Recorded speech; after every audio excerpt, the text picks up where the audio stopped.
Pretty much every record I've ever made, it's just me in my home studio, writing the songs and playing the instruments and doing the production and engineering. My reasons for doing that are because I enjoy it, and I was, born an only child, and I've lived alone for a long time, and I'm just very comfortable working on my own. And whenever other people try to get involved, like if I try to involve other musicians or other engineers, I become quite inhibited. And if I'm working on my own, I can, dance in my studio, and I can cry in my studio, and I can run around and scream at the top of my lungs, or I can focus on something for 3 hours and not feel self-conscious like there's someone breathing on my shoulder. Normally when I make records, I mix everything at home by myself, but for part of this record I tried to mix it in an outside studio with a couple of professional engineers.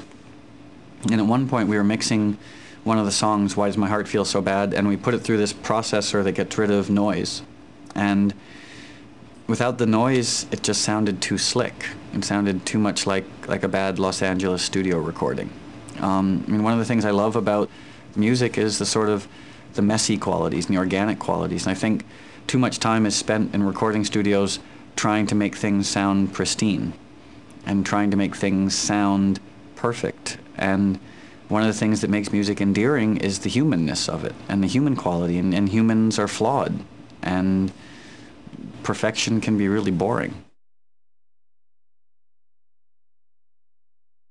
If I ever divulge the true perversity of my musical tastes, I think I would end up alienating a lot of people.